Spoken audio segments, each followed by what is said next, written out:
This microchip can take up to 26 weeks to make. In its as many as 100 layers, billions of transistors are packed into an area about the size of a fingernail. They're the brains behind almost everything we use in our increasingly electronic world. Here's how these complex, tiny devices are made. The process begins with silicon-rich sand. Why silicon? Silicon is a semiconductor. It's the sweet spot between an insulator and a pure conductor. That means its properties such as its conductivity can be altered by adding impurities or doping to meet the needs of different electronic devices. This also allows us to control the electrical signals that pass through. Silicon is also abundant. It's one of the 10 most common elements found on Earth. But much of the silicon found in the wild is chemically bound to oxygen, so the two elements must be separated. The sand is combined with carbon and melted in crucibles to produce carbon monoxide and 99% pure silicon. After further processing, ultra-pure silicon is produced. Next, a seed crystal is placed in contact with molten silicon. As the seed crystal is slowly pulled away, silicon atoms are deposited on the bottom surface. The result is a large cylindrical boule, or a single crystal ingot of pure silicon. The boule is then thinly sliced into wafers. Silicon wafers typically have diameters of 1 to 12 inches, with the most state-of-the-art facilities being able to produce wafers up to 18 inches in diameter. Bigger wafers are, of course, able to yield more microchips.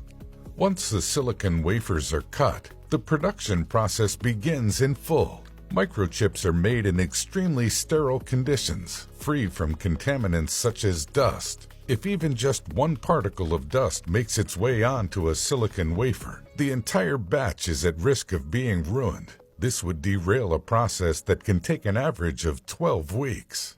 The first step of the production process is deposition.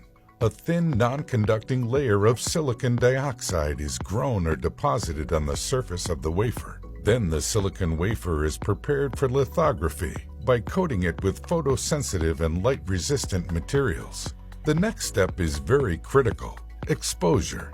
The prepared silicon wafers enter a lithography machine and are exposed to UV light passed through a reticle containing the chip's blueprint. The areas exposed to light are hardened, while unexposed areas are then etched away by hot gases to leave a three-dimensional microchip. The electrical conductivity of different parts of the chip can also be altered by doping them with chemicals under heat and pressure. This process can be repeated hundreds of times for the same chip, producing a more complex integrated circuit at each step. To create conducting paths between the components, a thin layer of metal, such as aluminum, is overlaid onto the chip, and the etching process is used to remove everything except the thin conducting pathways. Several layers of conductors separated by glass insulators can be laid down. Each chip on the wafer is then tested for performance before it's separated from other chips on the wafer by a saw. Since microchips are essentially circuits built on an incredibly small scale, they have a basic set of components. Capacitors can temporarily store an electrical charge. Resistors help control the electrical current. Transistors can either amplify or switch the electrical signals passing through. For more advanced chips, like those found on high-end graphics cards, there can be upwards of 28 billion transistors on board. More transistors on microchips allow them to send out more instructions, increasing the computational power.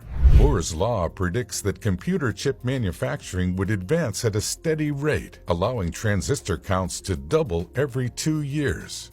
Based on the sheer power of the technology we use on a day-to-day basis, this decades-old prediction seems to still be mostly true.